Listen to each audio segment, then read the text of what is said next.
Welcome back to Teaching Music Tomorrow. My name is Anne Molesky, and I am here with Victoria Bowler, and we are here for part 3 of our apple tree series. Words I never thought I would say, right? When you think about apple tree. Yeah. Right. So if you haven't gone back and listened to our first and second episode all about apple tree, when we're talking about kind of reviving some of this beloved repertoire, or maybe not so beloved, and we're making it beloved for you, hopefully, go back and listen to how Victoria and I teach apple tree, teach the game or play the game with our students, as well as some rhythmic implications. And then today is all about the wonderful world of melody. So we are going to share a melodic extension or activity for apple tree. That's great. I have nothing to add. Good. I'm ready. Nothing to add? Oh, you're ready to go. Okay, so let's do it. So let's review for everybody who's playing along at home. So let's just think through apple tree in sol fa to get started. And I'll just sing it for you just for fun. Okay, so here we go. So mi, so mi, so la la, so mi, so mi, so mi, so la la, so do. Yes, and if you took your Kodai levels and or you just have looked at a resource, you know that this is a great song for do melodically, right? Lots of folks love it for do. Lots of folks use it as like their do present song, if that's a thing that you have a catalog of in your brain. And so the reason for that is often cited because it happens once and it happens at the very end, right? And it's approached from so to do, which again, we could have a philosophical argument as to whether or not that's better than so mi do, but that's for another day.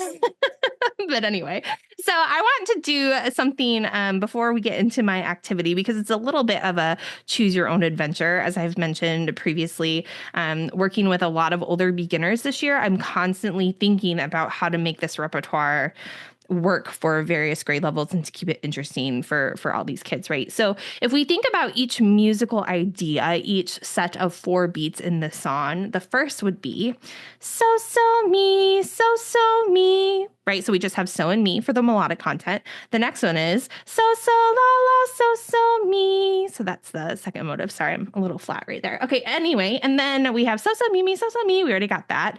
Then the last motive or musical idea is so la la, so do. Right. So for the first musical idea, we just have so and mi.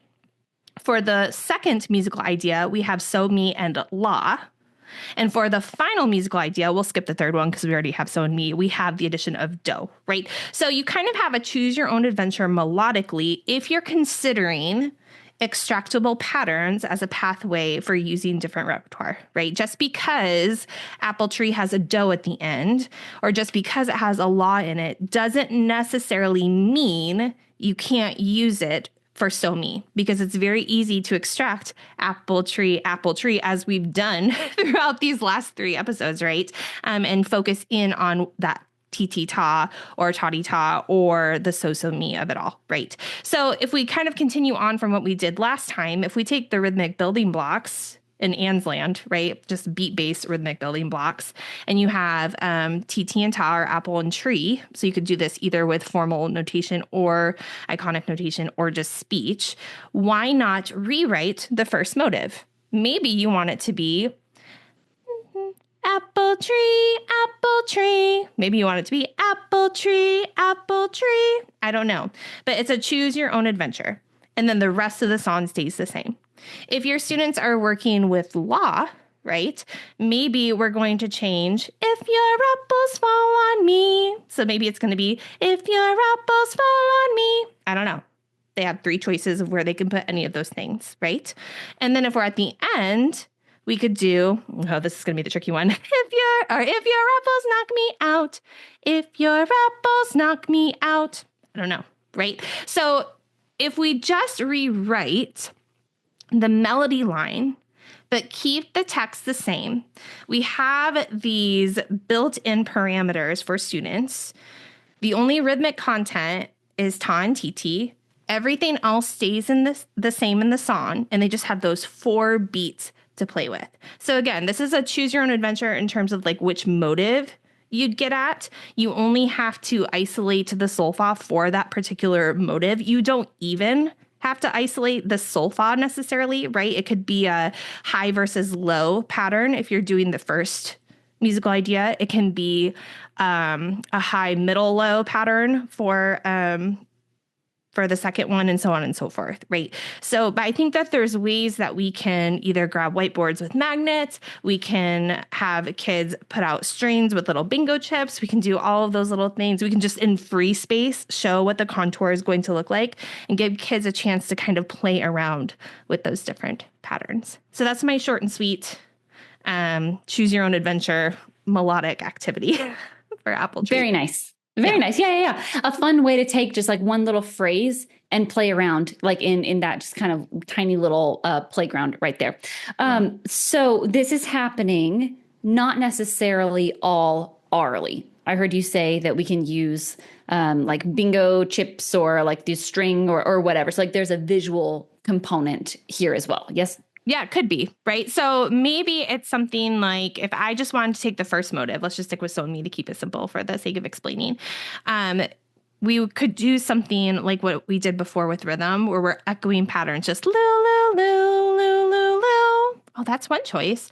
Loo, loo, loo, loo, loo, loo, loo. That's another choice, right? Just so we have that kind of working vocabulary experience in their brains before trying things out. But I find, and I've learned this lesson the hard way, I find that when students can actually manipulate something with contour, they're much more successful at actually being able to process through what they're thinking in terms of going higher and lower and all that good stuff. So for me, yes, the visual component's a really big piece because this is either going to be an immediate prep activity or an immediate practice type activity that's going to be somewhat notation based.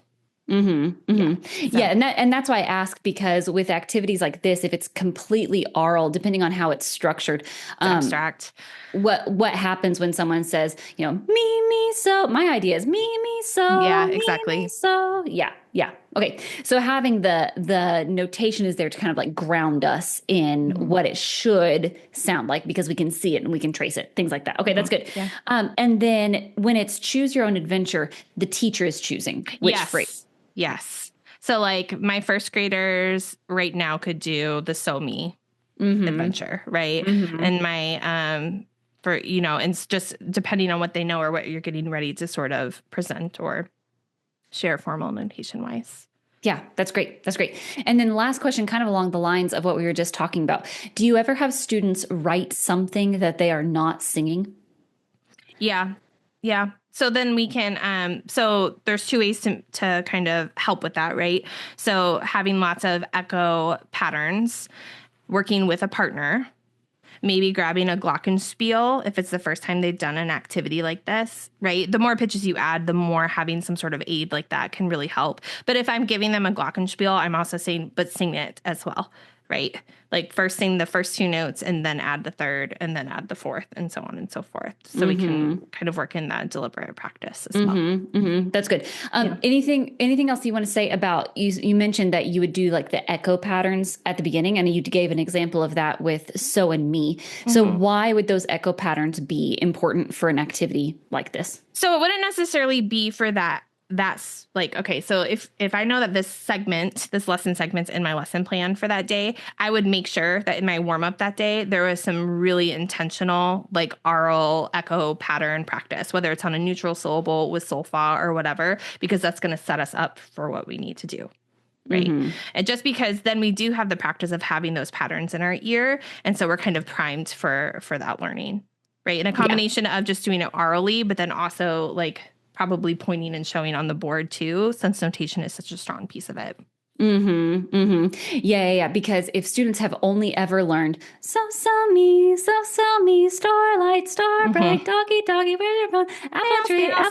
Exactly. Like everything that we're doing with So and Me, and this is the criticism of starting So and Me, is like it's very convergent. Like every single melody is the same. And so then when Anne says you can make your own melody, kids are like, I only know one, and it is this this one right here, and so yeah, just to reiterate what you said, like giving them all of that different aural vocabulary Mm-hmm. before the activity will kind of help bring them out of that, like, Sada, this is the Yeah. song that I sing over and over. Yeah. Well, and that's why I mentioned this is more like an Yes. immediate prep, meaning like right before we see notation, or an immediate practice if we're using the notation, because that means that they've had lots of practice singing the songs that automatically go so me, but I've also done Mm-hmm. some pattern work, right? Where I'm switching. I mean, there's only so many ways you can switch it up, but at least starting with me first, and we're kind of going back and doing some of that so that we get used to what that interval lives like, no matter the permutation. Yeah. You're saying this is not like early practice No. activity. Like this is Yeah. when we're ready to start moving things around. Yeah, Yeah. which would not be your first two lessons of So and Me land. Exactly. Yeah. Exactly. Yeah. Yeah. Excellent. Love it. Love it. Okay, great. I have a short and sweet activity here as well. Still, let's stay on So and Me. In the last talk, we were looking at depth of knowledge Mm-hmm. levels, and I'm not going to go through all of them, but what we would be doing here would be probably somewhere around a level 2, which is where we're asking students to use their conceptual knowledge of something, in this case, melodic contour and So and Me. We're asking them to use a concept to solve a problem. So not copying and pasting, but using conceptual thinking in a kind of a different context. And I'm going to share my screen. The other piece that, and this is relevant to your activity Mm-hmm. as well, the other piece of kind of like the aural skills component, which is how we teach music in a sound before sight approach, is Right. very aural skills heavy. And the other piece of that, in addition to what you very wisely pointed out, is the visual component, is also like getting our whole body involved. So will you take your finger and let's just sing the first 4 beats. We're pointing at the apples on the board. Here we go. Apple tree, apple tree. Stop right there. Let's sing it on high and low, because several classes ago you told me that that's what we can call them in this class, and I agree. Here we go. High, high, low, high, high, low. Fabulous. Now, could you find a way to show high and low with your whole entire body? Because by the time I've said more than 7 words, they're moving anyway. So now I want to kind of corral everyone together. So now let's go high, high, low, high, high, low. Beautiful. And we're probably doing that jumping up and down. I wrote the song on the board, and I am so proud of myself. Here it is. Apple tree, apple tree. Okay, so that's just the song and what it looks like on the board. Let's move on to something else. No, that's wrong. What? No, that's wrong. It's not right on the board. It is right on the board. I'm the teacher. I don't make mistakes. If I made mistakes, I wouldn't be your teacher. No, it's wrong. It's wrong. Right. Oh, okay. So then can you share with me, how is it wrong? And there, the tree needs to be lower. So then I go like this. Oh, now I understand. Now I get it. Here we go. Apple tree. Right. And for people listening, I have some apples lined up, and I want students to help me with the melodic contour. So then I'm going to do it incorrectly again, and they're going to still need to correct my mistake and share, why they know that it needs to be lower. And the correct answers here can be a range of things. Like they can describe it in lots of different ways. But the answer is it needs to be lower than the high sound that we have been singing. So now you're correct. So now let's figure it out. So then another day, we can just put some lines on the board. Mm-hmm. And the difference between this, and this is not very different at all. This is the exact same thing. It's the exact same concept, but we're just showing it now with lines, but nothing's changed.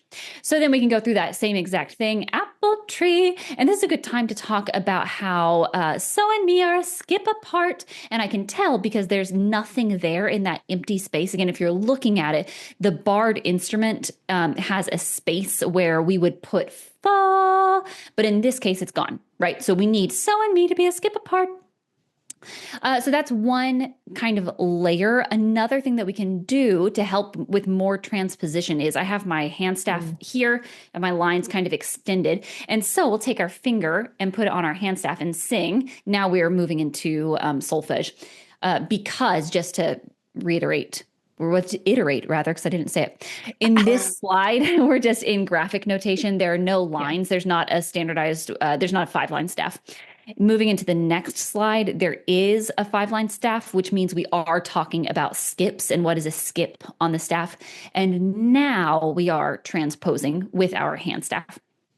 And when I do this, I can click all of the apples at once and kind of drag them. So now let's sing so me. So me. Beautiful. That was pretty fun. But then I mixed up all the apples and now they live right here. So let's find this on our hand staff. So me. So me. And they're still a skip apart. We can still see that we're skipping a line in between these spaces, et cetera, et cetera. I like this because there's not a treble clef, which means there is no absolute pitch. So this might be an A, but this might also be an A. Right. And when I present this to teachers, I get very thoughtful and I think very good criticism about, like you're putting it up on the staff, so your voice needs to go up, to which I say, maybe, but actually this is a bass clef. So my voice should really be going down in pitch, or this is a tenor clef, right? Like I don't know what the clef is, but if you're looking for a criticism of this activity, I think that is an excellent criticism. So if you want to take this and kind of, move your pitch, your tonal center up when your apples move up and move it down when your apples move down, I think the logic behind that is completely sound. And I definitely support that decision as well. For me, there's not a clef, which means there's no absolute pitch. And that's an aside. But the activity is no, but that's important though, because what you just said, because I was thinking that in my brain, I was like, but then as soon as you said, it could be a bass clef, it could be a tenor clef, and that doesn't mean every time you sing it is a bass clef, every time you sing it it's a tenor clef. It means it could be a tenor clef this time and then it's a bass clef the next time, which I think is every time you sing it, it's a relationship of steps and skips. Yes. Okay, sorry, go ahead. Yeah, that's it. That's all I was going to say. Okay, I was going to recap the activity. That's it. No, I love that. I love so much how you put the xylophone bars vertically against the staff. And even before, like that was one of the first places that we saw the relationship was between the open spaces, which is so important. I think there's such a hang up. Again, I'm going off topic, but there's such a hang up with using barred instruments because I think folks are like, oh, now it's time for this unit. Yes. Or like, now I have to stop and do that. But when it's part of what you're doing, and as you brought up, like the aural visual kinesthetic piece, and it's so meaningful that way. Right. The other thing that you were talking about with aural visual kinesthetic, something, again, as kind of an aside, that I've really been intentional about, particularly when I'm thinking about like a traditional sequence toward a notation present type moment, right, is we automatically say aural visual kinesthetic, but I'm really intentional about saying aural kinesthetic visual because we sing it first and then we do the movement. And then, I mean, I'm sure that's not an original thought, right? And then the visual is kind of like the last, not the last piece, but the piece that you really want to emphasize before you're going into like the graphic notation, as you say, or iconic notation. It's sort of the last piece that you really emphasize kind of in conjunction with the others. Yeah, it ties everything together. Yeah. That's great. That's good. Okay, so several different thoughts on Apple Tree. So now, I mean, by the time you play the game and you do all of your layers with the game that you do, and then you do all of your, prep for whatever depth of knowledge you're going to use with your writing activity. So maybe you do start with just some regular copying and then eventually move to the rhythmic building blocks. Maybe you want to back up before that and do some of your text-based improvisation. And then you have these different melodic extensions. I mean, you could live in Apple Tree for as long as you can stand it. And then you'd never want to do it again after every class, all day, every day. Right? But there's a lot here. Like, it's such a simple song, but there's a lot to do with this. Well, and the whole idea for like this sort of series is, as we were talking and I was saying, like I did Plainsies Clapsies one day with first grade and I was like, my fourth graders would love this. And then we did it and they did. And it's like these things can live in so many more ways than than I think we initially think when we open the book or we look at the resource. And so finding ways to add these layers and think about incorporating some new strategies with these songs and games that we've been playing for years in our classroom is so meaningful. So hopefully this was helpful. Good. And then we'll do another set of songs for our next few episodes.